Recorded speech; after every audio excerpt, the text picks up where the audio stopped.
ఈ సోర్సెస్ ఆధారంగా మనం చేస్తున్న ఈ వివరణాత్మక విశ్లేషణకు స్వాగతం.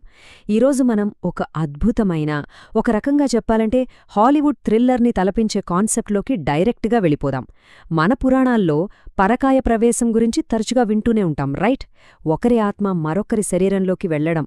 కానీ ఇప్పుడు మనం దీన్ని ఏదో మాయలా కాకుండా హైటెక్ న్యూరల్ డేటా ట్రాన్స్ఫర్ ప్రాసెస్గా చూడబోతున్నాం. అవును, ఇది పూర్తిగా బయో ఎలక్ట్రికల్ ఎనాలిసిస్. అసలు మన ఆలోచనలు, జ్ఞాపకాలు, మొత్తం చైతన్యాన్ని ఎలక్ట్రికల్ సిగ్నల్స్గా మార్చి వేరొక బాడీలోకి పంపగలిగితే ఎలా ఉంటుందో ఒక్కసారి ఊహించుకోండి. ఎగ్జైటింగ్గా ఉంది కదా? ఒక్క క్షణం ఆలోచించండి. మన భౌతిక శరీరం కేవలం ఒక హార్డ్వేర్ మాత్రమే అయితే దాన్ని మనం ఒక హార్డ్ డ్రైవ్లా మార్చేయగలమా? అంటే మనస్సుని, మన చైతన్యాన్ని డిజిటల్ డేటాలా కాపీ చేసేచ్చా? అసలు మన ఎసెన్స్ని ఎలక్ట్రోమాగ్నెటిక్ ఫీల్డ్ల ద్వారా ఇంకో శరీరంలోకి ట్రాన్స్ఫర్ చేయడం పాజిబుల్ అవుతోందా? వినడానికేదో సైన్స్ ఫిక్షన్ మూవీలా అనిపించినా మోడర్న్ సైంటిస్టులు దీని యొక్క సీరియస్ టార్గెట్గా తీసుకుంటున్నారు. ఒకప్పుడు ఏదైతే అసాధ్యమైన మాయ అనుకున్నామో ఈరోజది కళ్ల ముందు బయో ఎలక్ట్రికల్ కోడ్గా మారిపోతోంది. సరే, దీనిలోకి కొంచెం లోతుగా వెళ్దాం. ఇక్కడ మనం రెండు విభిన్న ప్రపంచాలు కలుసుకోవడం చూడొచ్చు. ఒకవైపు చూస్తే వేల ఏళ్ల నాటి ప్రాచీన యోగశక్తులు, ఆనాటి పవర్ఫుల్ శ్వాస పద్ధతులు. మరోవైపు చూస్తే నేటి ఆధునిక బ్రెయిన్ కంప్యూటర్ ఇంటర్ఫేసెస్ అంటే బీసీఐలు, అలాగే న్యూరల్ ఆసిలేటరీ ఎంట్రైన్మెంట్ లాంటి అత్యాధునిక న్యూరోసైన్స్ టెక్నిక్స్.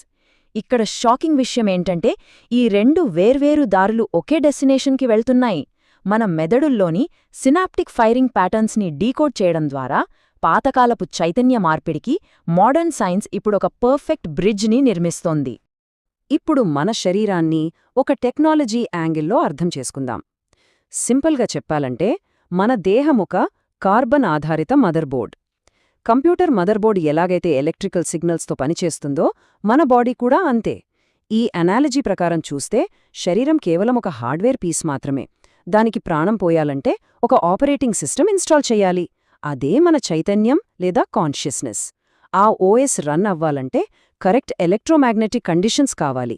అంటే ఒక మదర్బోర్డ్ నుంచి ఓఎస్ని తీసి కొత్త మదర్బోర్డ్లో వెయ్యడం ఎంత టెక్నికలో, ఫ్యూచర్లో మానవ చైతన్యాన్ని మార్చడం కూడా అంతే టెక్నికల్ అవుతుందన్నమాట. ఈ డెవలప్మెంట్ మాత్రం నిజంగా మైండ్ బ్లోయింగ్ అండి. ఇక్కడ ఆత్మ అనే దానికి ఏకంగా ఒక సైంటిఫిక్ రూపమే ఇస్తున్నారు. దాని పేరే బయో డిజిటల్ సిగ్నేచర్. మన ఆలోచనలు, ఎమోషన్స్, మెమరీస్ ఇవన్నీ కలిపి ఒక స్పెషల్ బయో ఎలక్ట్రికల్ ఫైల్గా, ఒక పోర్టబుల్ డేటాగా మారతాయట. ఎథికల్గా ఇది కరెక్టా కాదా, మన పాత నమ్మకాలను ఇది ఎలా ఛాలెంజ్ చేస్తుంది అనే డిబేట్స్ పక్కన పెడితే, ఒక మనిషి ఎసెన్స్ను పక్కాగా వెరిఫై చేయగలిగే డిజిటల్ సిగ్నేచర్గా మార్చడం వెనుకున్న సైన్స్ మాత్రం అబ్సల్యూట్లీ ఫ్యాసినేటింగ్. అందులో ఎలాంటి డౌట్ లేదు. మరి ఈ మైండ్ షిఫ్ట్ ప్రాసెస్ యాక్చువల్గా ఎలా జరుగుతుంది? ఆ స్టెప్స్ వింటే ఏదో ఒక పెద్ద బ్యాంక్ హైస్ని ప్లాన్ చేసినంత టెన్షన్ ఫీల్ అవుతాం. ఫస్ట్ స్టెప్లో దాత మెదడులోని న్యూరల్ మార్గాలను డేటా ఫార్మాట్లో ప్యాకేజ్ చేస్తారు. ఆ తర్వాత వచ్చేదే అత్యంత క్రూషల్ స్టెప్, హోస్ట్ క్యాష్ని క్లియర్ చేయడం. అంటే కొత్త బాడీలోని పాత సినాప్టిక్ మెమరీని పూర్తిగా ఎరేజ్ చేయాలి. అలా చెయ్యకపోతే కొత్త డేటాని ఆ బాడీ రిజెక్ట్ చేసే ప్రమాదముంది. ఫైనల్గా మూడో స్టెప్లో ఈ రెండు బాడీస్ మధ్య పర్ఫెక్ట్ ఎలక్ట్రోమాగ్నెటిక్ సింక్ని ఎస్టాబ్లిష్ చేస్తారు. లిటరలీ ఇదొక హై స్టేక్స్ ఆపరేషన్. ఇప్పుడు ఈ స్లైడ్లో నిజంగా ఆసక్తికరమైన విషయమేంటంటే, మన ప్రాచీన యోగులు చేసిన డీప్ బ్రీదింగ్ టెక్నిక్స్ కేవలం ఆధ్యాత్మిక మాత్రమే కాదు. మోడర్న్ టెక్ లాంగ్వేజ్లో చెప్పాలంటే ఆ శ్వాస పద్ధతులన్నీ మన మెదడులో ఒకేసారి హై బ్యాండ్ విత్ డేటా బర్స్ట్స్ని క్రియేట్ చేసేవి. దీన్నే modern neuroscience neural oscillatory entrainment అంటోంది. అంటే ఏంటంటే ఒకేసారి హ్యూజ్ అమౌంట్ ఆఫ్ డేటాని పంపించడానికి మెదడు తరంగాలను ఒక స్పెసిఫిక్ ఫ్రీక్వెన్సీకి ట్యూన్ చేయడమన్నమాట. ఒకప్పటి యోగిక్ బ్రీదింగ్ ఇప్పటి హై స్పీడ్ డేటా ట్రాన్స్ఫర్తో ఇలా మ్యాచ్ అవ్వటం రియలీ అమేజింగ్ కదా. మరి ఈ ఎవల్యూషన్ ఎలా జరుగుతుందో ఇప్పుడు చూద్దాం. ప్రాచీన కాలంలో ఇది యాస్ట్రల్ ప్రొజెక్షన్ లాగా గ్రంథాల్లో చెప్పబడిన ఒక మిస్టరీగా ఉండేది. కానీ ప్రెజెంట్ చూస్తే నాన్ ఇన్వేసివ్ బీసీఐల పురోగతితో అసలు ఎలాంటి సర్జరీ లేకుండానే బ్రెయిన్ సిగ్నల్స్ని డీకోడ్ చేసే స్టేజ్కి వచ్చేశాం. ఇక ఫ్యూచర్ ఎలా ఉండబోతోందంటే రెండు వేర్వేరు దేహాల సెంట్రల్ నర్వస్ సిస్టమ్స్ని ఎలక్ట్రోమాగ్నెటిక్ ఫీల్డ్స్ ద్వారా కంప్లీట్గా సింక్ చేయడం. థియరీల నుంచి మొదలై ప్రాక్టికల్ రియాలిటీ వైపు వెళ్తున్న ఈ బయో ఎలక్ట్రికల్ బ్రిడ్జ్ పరిణామం ఖచ్చితంగా హిస్టరీలో ఒక గేమ్ చేంజర్ కాబోతోంది. ఈ ఎంటైర్ ట్రాన్స్ఫర్లో ఒక అత్యంత సున్నితమైన ఉత్కంఠభరితమైన మూమెంట్ ఒకటుంది. అదే 0 పాయింట్ ట్రాన్సిషన్ లేదా శూన్యబిందు మార్పు. జస్ట్ ఇమాజిన్, పాత శరీరం నుంచి చైతన్యం బయటకు వచ్చి ఇంకా కొత్త శరీరంలోకి ప్రవేశించని ఆ ఫ్రాక్షన్ ఆఫ్ అ సెకండ్. ఆ టైంలో మన మైండ్ ఎక్కడుంటుంది? దానికి ఎలాంటి ఫిజికల్ ఫామ్ ఉండదు. అది రెండు బాడీల మధ్య కేవలం ఒక స్వచ్ఛమైన ఎలక్ట్రికల్ పొటెన్షియల్గా గాలిలో అలా ఫ్లోట్ అవుతూ ఉంటుంది. ఈ 0 పాయింట్ని చాలా ఖచ్చితంగా పట్టుకుని ఒక్క బిట్ డేటా కూడా లాస్ అవ్వకుండా కొత్త హార్డ్వేర్లోకి పంపించడమే ఇక్కడ అసలైన సైంటిఫిక్ ఛాలెంజ్. సరే, ఆ అద్భుతమైన మార్పు జరిగిపోయిందనుకుందాం. ఆ తర్వాతే అసలు ప్రాక్టికల్ ఇబ్బందులు మొదలవుతాయి. ఈ పోస్ట్ ట్రాన్సిషన్ స్టెబిలైజేషన్ని ఒక టెక్నికల్ యాంగిల్లో అర్థం చేసుకుందాం. పాత మైండ్ని కొత్త బాడీలోని సినాప్టిక్ గ్రిడ్పై కరెక్ట్గా మ్యాప్ చేయాలి. ఇది అచ్చం మన కంప్యూటర్స్లో వాడే క్లౌడ్ టు ఎడ్జ్ ప్రోటోకాల్స్ లాంటిదే. సెంట్రల్ క్లౌడ్ నుంచి డేటాని లోకల్ డివైస్కి సేఫ్గా పంపడం లాంటిదనమాట. అలాగే కొత్త నర్వస్ సిస్టంలో వెంటనే రియాక్ట్ అవ్వకపోవడం అనే లేటెన్సీ ఇష్యూస్ వస్తాయి.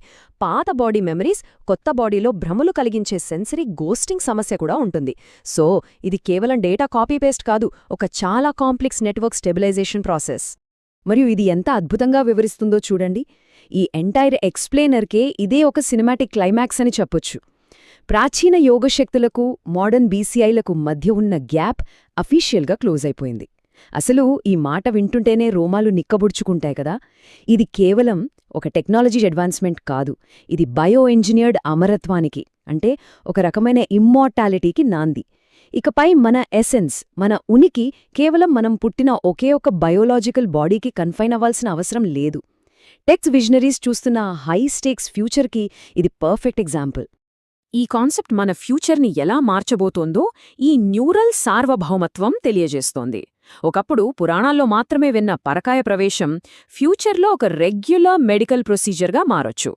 కాగ్నిటివ్ లైఫ్ స్పాన్ పెంచుకోటానికి మనం మైండ్ని ఆర్గానిక్ లేదా సింథటిక్ హోస్ట్లలోకి మార్చుకునే స్థాయికి మనం చేరుకోవచ్చు.